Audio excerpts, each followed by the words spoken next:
Hey guys, this is Hell Hades. This is another Raid Shadow Legends video. So guys, we've got a fun one today. We're going to do the best nukers in the game, but I'm going to give you some more of the facts that you don't see in some of these other type of videos. And actually it might just change your mind depending on your resources. And resources is something which we talk about a lot in this game. Books especially, gems as well, masteries, all those type of things make a big difference to whether or not your champion is going to do any damage. So you kind of got a few things in this game. You've got the champion you're using, you've got the gear that you put on that champion, and then you've got things like can you book them and can you do their masteries. And all of those things actually start to compound on top of each other to actually create your champion to do work or not do work. And I do hear a lot of the time, I've got this champion, you tell me they're good, but they're just not performing. It's because probably one or two of those things are missing from your builds to really push them to the next level. I'm going to be showing you in this video an uncommon champion that I don't think I've ever seen talked about before, who's actually insane. And for science, I just built him, I've just ascended him, I've just booked him, and I'm going to show you how much work he can do. So let's talk about where these numbers are coming from first. Now we've got a few people in my community, mainly Saphira, who's in my Discord community. Senti does a load of work on this stuff as well for us. Basically, we're able to pull and mine out some of the base details of the game. This is stuff that has been happening for a while, but as we get better at it, we get more informed and we're able to kind of make those decisions around who's actually strong and who's not strong. So what I've got behind me here is a list of all of the champions in the game and all of their base detail. So what does it do? It tells me what is their base multiplier in the game. And how does that get formed? Well, it's a hidden multiplier we don't see, multiplied by their base stat. So if we've got a base stat here on Visix, a damage is based on defense. So we'll take the hidden multiplier you don't see, and we'll multiply it by her defense number, and that gives us a base. And what we've done for this form is we've assumed that we're going to hit someone who's got 2,500 defense. That's really important. Some people in the game ignore defense. Therefore, their numbers are kind of skewed up based on the fact that they're going to ignore all of that defense number. So we have to put a defense number against what we do. So these numbers are based on hitting someone with 2,500 defense, and we then get our base, which is this column here, column Z. What we then say is, on their skill, do they get any additional benefit from books? So if someone gets like a 10 or 20 or 25% bonus from books, then we get an inbuilt number here. We then build in a mastery value. So what I've done for this video, for this kind of document here, is I've assumed everybody's going to be running with the same masteries. And those masteries include Heart of Glory, 5% extra damage if you attack with full health. Ruthless Ambush, 8% more damage for your first hits. And Bring It Down, 6% more damage when you are attacking someone with higher HP than you. So overall, we're going to give everybody 19% more damage. Masteries is actually a massive, massive damage boost. And depending on how you run your teams, there'll be other stuff as well that you could do. I've not done it in this document in this video, but Shield Breaker is huge. If you fight someone with a shield and it's a small shield, you get 25% more damage. It's a massive damage boost. Things like Opportunist, huge, but they're situational, so you have to make sure that they work for your build, your team, and things like Stoke to Fury as well. If you know that you can apply debuffs or you're going to be debuffed, and Stoke to Fury can be a massive damage boost as well. So there's a whole bunch of stuff in Masteries that people blindly copy Masteries, and my website is almost it almost encourages it, which I don't know how to get around that, because people need to understand a base level of Masteries, but you do need to choose Masteries which suit your team, your situation. But for this document, I've assumed everybody's got the same Masteries, and that will give us 19% boost. And I've then looked at, can that champion be buffed? And what do I mean by that? So if it's an attack champion, simple buff like increase attack. Defense champion, increase defense. HP champions can't get that same buff. There's no increase HP buff. So actually what you find is there's not really any HP-based champions in the top end of damage, because they can't get the same damage buff from a buff ability, okay? So when you're doing your builds, you need to consider, can I book my champion? Am I going to put Masteries on them? Am I going to be able to put a buff into my team to enhance their damage? And if you can't do those things, then you need to strip it out. So what I've done is I've pulled out some of, or actually the top uncommon champions for AoE hits. I've pulled out a couple of the top rares for AoE hits. I've pulled out the 2 top epics for AoE hits. And then I've pulled out from legendaries a kind of high level. So I'm actually going here. Still a godlike hitter, but the low end of godlike. And what we're going to do is we're just going to do a comparison between the different levels of abilities. So before we get into look at those, I'm just going to show you just quickly like who are the top champions. And if I've done a red here, it just means they've got kind of a weird thing to enable their skill. So some of these champions like Baron. Baron's got the hardest hit in the game because he basically ignores all defense. He does pure damage, but it's really hard to enable. Thea, same thing. Robart has got a massive hit, but he has to hit somebody who's crowd controlled in certain ways, so quite hard to do. Titus, hard to do. Deathless, hard to do. Candrathon, not as hard, but still situational.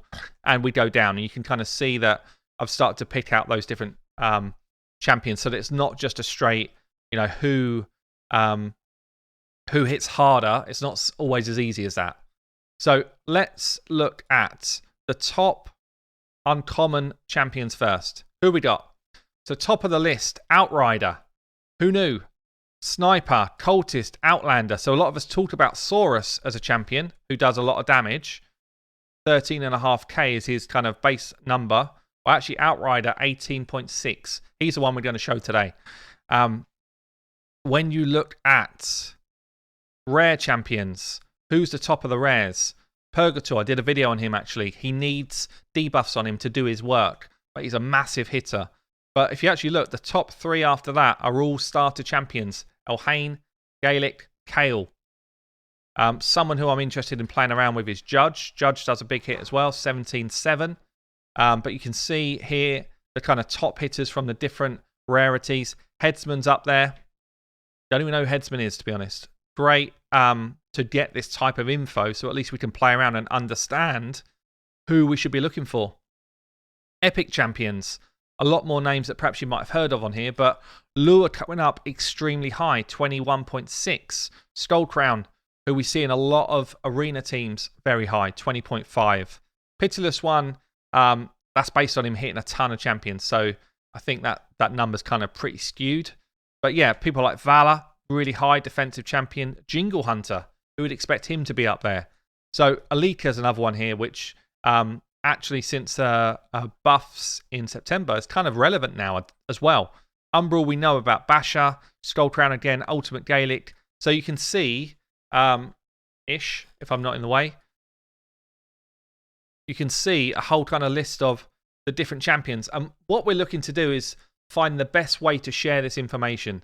So we think we're going to put these type of multiplier info into the optimizer and help you understand what sort of damage can come out the other end from builds. But we're not sure yet. We're not sure the best way to share this so that it's not confusing, basically. And then if we look at the best legendaries in the game, you've got, as I said, Baron, but very situational. Thea as well. Robar's up there twice with 2 of his moves. Trunda, out and out, like ahead of the next group. As you would have seen in my video yesterday, a crazy amount more damage than anyone else. Ethos is up there. Drexar's up there, which I was surprised about. Mashold, Abess, Ray, by Stoffus with one of his moves. Elenaril with her A2. Hits very hard, apparently, so that's something I'd love to try. King Garog, because he ignores defense. And you can see as we go down, so Astralon's actually up there as quite a hard hitter as well. Saito, Biggin. But there's a few in there which perhaps you might not have realised. Nephro up there twice with his A2 and A3, both hard hitters. Okay, so I want to get onto the kind of the main point of this video, really. What about if you've got a choice of champions? let's say you've got a choice of champions and you've got 3 epics, 2 legendaries, 2 rares, and then you've got this stupid uncommon sitting there. And let's say your choice is Outrider as your uncommon. Okay? Clearly, you know I'm going to do stuff with this. Rares, you've got Elhain and you've got Kale. You've got Lua, Skullcrown, and Alika as your epics. And then you've got Nodgar, the Headhunter, and Yannicka as your legendaries. Now, as it stands, the order of damage here, for just their AoE hits, let's say they're your Arena Nuker, for your AoE hit, Lua tops it. 21.5k if they were all built the same. Skullcrown comes in second. Nodgar, then Yannicka come in third and fourth. This is just about pure damage. We're not talking about what else they can do. And some of these guys are going to be doing more utility with their nukes. So bear that in mind as well. Base it on what you need them to do. Then Elhain just about tops Kale. Then Kale, then Alika, and then Outrider. So as it stands, it almost follows suit. You know, you've kind of got the epics and legendaries actually merging towards each other. If I'd pick the real top legendaries, then the top legendaries would be top of the pile. So it does kind of flow down the order in a pretty sensible way. So let's just consider what it looks like visually. So you've got your base damage as your dark blue. You've got your orange is your booked damage. So just book and base. Your grey area is then when you put Masteries on. And then the yellow, or the yellowy, whatever that colour is actually when you buff your champion. So if someone's bringing in your increase attack buff, like your Arbiter or your Seeker or whoever it is, Doom Priest, whatever, you can see how much value you get from all of those different additions. It's a lot. And if you're playing in a state where you can't do those things, you're going to be doing way less damage. But for the experiment here, what I was interested to look at was, let's say you can't book all these champions, but you can do everything else. So you do have your buff, you do have your masteries, but you just cannot throw books into any of these champions because you don't have any left. Okay? But someone like an uncommon, Outrider, actually you can just farm his books through mystery shards and through the market. So he's way easier to book. It doesn't cost you valuable resources to book. So if we said none of these epics, rares, or legendaries were able to be booked, all of a sudden, when you look at your graph, Outrider, the uncommon, may be your best option. He may be the one you actually want to invest in. And that's when knowing this type of info is so crucial. Because if I looked at these champions, would I ever in a million years build Outrider? No, of course not. He's an uncommon that nobody's ever talked about. However, he's probably your best option for nuking. It's kind of similar to Skullcrown and Lua. If you can get him booked, but you can't book anyone else. Let me show you what I've done. I've just built him out. He's in good gear. He's in good gear. You know that he's going to be good when you see this face. He's angry. You know, if you see him in a lineup, if you see him in the Barbarian lineup, and you were like, which one of these is going to hit hardest? You'd be like, nah. Maybe a bit hard, a bit too serious, too hidden. Hold on a minute. This guy's angry. This guy's going to hit really hard.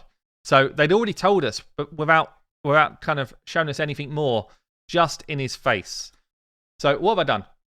I built him in Savage gear, because that's your best for nuking, for an arena build. I've got him at 100% crit rate, 247 crit damage, 3.5k attack, near enough. That's all I've done. 207 speed. He's built well. And we're going to go up against some half-decent teams here. You have to bear in mind that he is, this looks good, a, what's this? Spirit Affinity. So you don't really want to throw him up against a load of magic opponents. But if we were to throw him into this team as our nuker, with masteries, the same masteries I've spoken about, with books. So I've done this for science, just for you guys today, for the science lesson. We're up against a proper team here. You saw their team power, over 200k. And here we go. A3. Let's slow this bad boy down. A3, coming in against the big fellas. What have we got? What have we got? 100k across the board. You knew it was coming because I've just shown you all the maths of it. But Damn, that's good to see.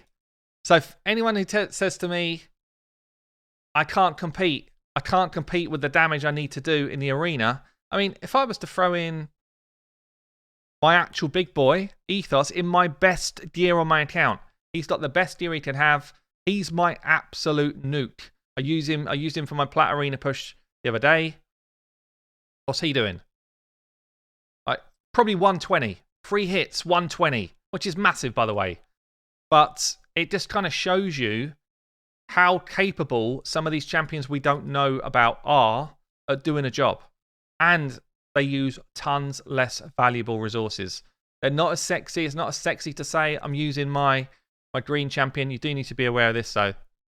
Lots of enemies will have magic affinity champions.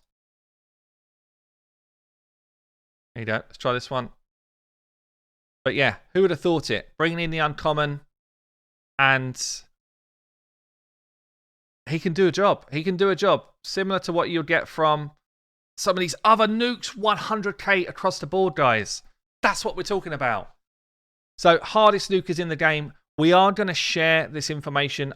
If you've got ideas about the best way to get this out to you, we're thinking about maybe embedding the Excel file onto the website, or perhaps doing something where you can just select a group of your champion names and it kicks out a graph like this, potentially. But it's a real eye-opener when you start to understand what resources you've actually got, and then decide how you're going to, or who you're going to build based on that. So there you have it, guys. Look, top nukers in the game. There's a lot. There's a lot that hit hard. There's some which stand out way more than others, perhaps a bit over the top. But there's plenty here that actually do really strong damage. Really strong. Like, someone said to me, where's Foley sit on this list when I was going through some info the other day? Foley, 46th in line in terms of damage. A lot of people use him because of his block revive. He's a great champion. But he's far from one of the hardest hitters. He's actually at a similar level to Outrider. So it just goes to show that the more we get this type of information, I think the more informed people can be about who they're going to build for their specific jobs. So there you have it, guys. Hardest nukers in the game. Who would have thought Outrider's up there? I don't know. I've been Hell Hades. I'll see you later.